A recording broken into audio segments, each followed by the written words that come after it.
Hello, brothers and sisters and Heartdwellers family. It's been a rough week. I felt dry in prayer and very disconnected from the Lord. I've been living off rhemas and honestly been so busy with responsibilities here and feeling really down about it all. I've had 2 corrections to the rhemas. One where the Lord told me to repent because I was offended at him. I didn't even realize it. But I found myself complaining about all the responsibilities and frustrations I was having, trying to juggle ministry, married life, taking care of the home, and taking care of a soul. So I repented and asked the Lord to please forgive me as I continue to get rhemas on trust and hope daily. However, I wasn't able to connect with him. I thought first maybe I was being lazy and not putting much effort because on several occasions I had to abandon myself to the sacrament of the moment and leave prayer or cut it short because I was called. And I realized I resented it. That is why I had to repent. Then when I began to get rhemas about spiritual warfare to bind and loose, I thought, okay, maybe this is the enemy stopping me from hearing the Lord's voice. I just couldn't put my finger on it. As days went by, then I decided to pull a rhema message from Mother Claire's website, Heartdwellers, because I was desperate to hear something. And what do you know, I pulled the message with the title, When the Lord is Painfully Silent. As I thought to myself, okay then, it's not me. Jesus is being silent on purpose. It was a relief as thoughts of guilt and condemnation left me, and when I read the message, it gave me great courage and hope. I felt I wasn't the only one experiencing dryness or even the Lord withdrawing his presence. And this message would be a blessing to someone on the channel, so I wanted to repost it and re-record it again for you guys to hear. Please lift me up in prayer that I can be patient in the waiting, and also discerning when the Lord desires to speak to me again, that I'll be ready and available to listen. Please pray that for me, guys, because I really want to hear from Jesus. I need to hear from him, not just for your sake, but for mine as well. It really gets me to appreciate this grace I've taken for granted for so long. God bless you, family, until the next message. Here's Jesus' message to Mother Claire, When the Lord is Painfully Silent. The sweet peace of Jesus be with you all, Heartdwellers. Well, I just put up that asteroid video again, and I want to share with you something about my experience this week, as the Lord has a message that's pretty interesting, actually. I've been struggling with doubts and discernment lately. You might say, what's new about that? Well, it has been much more intense, and the Lord has been distant. This is by far the most painful of trials, and I know some of you are suffering the very same things. Thank God for Ezekiel, who recognized my state, and for my prayer warriors, and all of you who have held me up in this trial of dryness. So when I came into prayer today, I was in worship for several hours. I finally just had to seek a word from the Lord and hear his voice. So I said, Lord, please don't leave me without anything to share. Lord, please have mercy on my soul. He answered me, do you know how much good I'm doing with this sacrifice?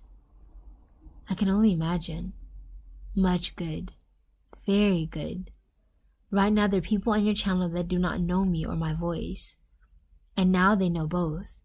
And they know that I am with them, and I'll never forsake them. I would say that is very much good, wouldn't you? Yes, Jesus. He lifted my chin. Claire, I know how much this hurts you, as it hurts me. But all my saints had to pass through this gate of a knowing and sheer faith, that I might shower the graces on the weak and lonely. See? Right now, you know I'm talking with you. Doesn't that give you some measure of comfort, my love? Our eyes met, and his were twinkling with compassion. And below us, I see demons looking very much like filthy crocodiles with eyes on me and snarling. Yes, that is a demon of false accusation and condemnation, standing by and waiting to attack you and take you under, roll you in his mire and stick you under a ledge until you're good and rotten. That is what he does. Looks for souls that are either under correction or being sacrificed for the sake of others, as you are now. Yes, he waits for the right opportunity and then strikes, leaving the bitter poison of isolation and condemnation.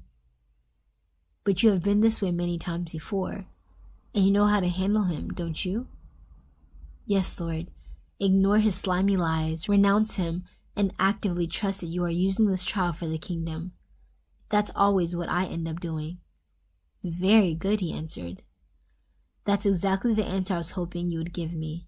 So I'd tell my brides that you too will be tested in this manner. Do not suppose for one moment that I have abandoned you, because I have not, and I will not. You are dying to yourself and giving life to others, like the seed that falls to the ground. The consolation meant for you as you reach out and seek me in worship and you long for me, those consolations are being passed on to the truly desperate and needy. In this moment in the world, there are many such as these. There are those who are breathing their last under the rubble of earthquakes. They have never known me, but I'm visiting them because of your offering and your prayers. You see, when you entrust me with all that is yours, your everything, I dispense grace and mercy where I will, but so much is handed over to me in the gift of your life. You have said, Jesus, anything for you. And I have said, I will have you with me in paradise someday. But for now, I need your sacrifices. I need your consolation. I need your physical infirmities. Yes, even those. They are your cross, your Simon's cross. You say to me, but you did save us, once and for all, and you speak the truth. But now someone must pray that this gift of salvation is delivered to the poorest of poor, the dying, the lame, the sick, and the drug addict, the victim of tragedy, all who are languishing without knowing me and without any hope. True, I have visited some of them many times in their lives before, but they were not ready. Now they are ready. And those who have yet to know me because of your offering are now coming to know me and discovering the love and joy of their lives. With that discovery, they are happy to die to be with me, and another soul snatched from Satan. So this is not a punishment as you imagined. And here I just want to mention to you, how many of us think the Lord is punishing us when we can't see or feel Him? The devil's always standing by, the accuser of the brethren, to jump in on that and say, yep, you're guilty, you're worthless. And as an aside from what Mother Claire is saying, that is so true. That's exactly what I was going through this past week. Just taunts, thinking that I'm being punished, I'm already under correction, maybe I need to repent more, maybe the Lord is upset with me, I've done something, all of these things. She's so right. These worthless demons. Now back to the message. Anyway, going back to what the Lord was saying. So this is not a punishment as you imagine. You should know better, my Claire. You have been down this road before, many, many times. But I know your frame and I know your forgetfulness. And I know those who visit here are hungry for the truth. Yes, they long to know the meaning of suffering in their lives. They're under the impression that I'm a punishing and vindictive God, when we know that all suffering is from Satan, not me. What he meant for evil I turned to good, and I despoil him of yet another soul. All of you, dear dwellers in my heart, you know now that everything you experience I turn to good. Nothing, absolutely nothing escapes my notice. And how many times do I in fact hang on the cross of suffering with you? How many tears do I shed when you go through all these things and offer them to me with a grateful heart? Millions of times a day. I'm garnering gifts of love from my people to be shed upon the hearts of those who don't know me. Despite this sense of absence, know that I'm always with you, always comforting you and seeing to your needs, admonishing and dispensing graces to you. Yes, especially the graces to endure this dark world without the sweet touch of my consolation, that I might shower them on the desperate with no hope. So you see, my beloved, that crocodile continues to hiss at you and whisper his foul breath, you're not good, you're a failure. God has rejected you.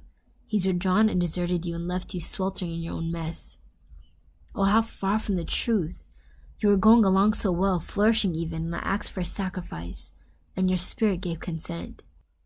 And here we are now, talking about it, because all of you need to be reminded of this dynamic, especially in this hour when sufferings are intensifying. I cut in and said, a lot of people have been posting fear that they have been abandoned. They won't be raptured, even imagining sins or weaknesses being sins. That's the spirit of condemnation. That's not the Lord.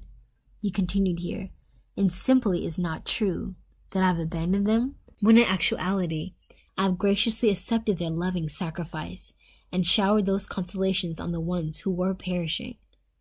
How perfect is that? So I ask you all, are you in this moment suffering? Have you lost a loved one? Have you been misunderstood and lied about? Have you been beaten and left for dead? Have you loved and labored and poured out your gifts on others and been denounced? These are all thorns in my crown, my brides.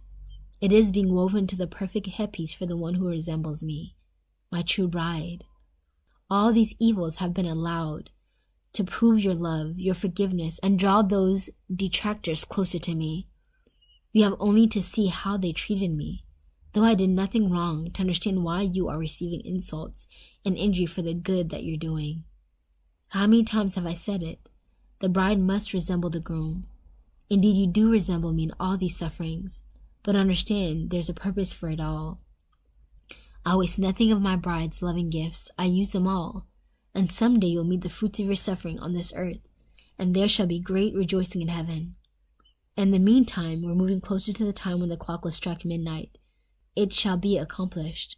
So please let the sweetness of this message wash over you, and remove the sting of suffering, alienation, and hopelessness you have felt in the past. You have done a great work for me, in bearing under the trial and continue to worship and hope in me. I bless you now with the vision of heaven in my arms. You are my joy. And that was the end of Jesus' beautiful message to Mother Claire, now to me, and now to you. May you stay and be encouraged.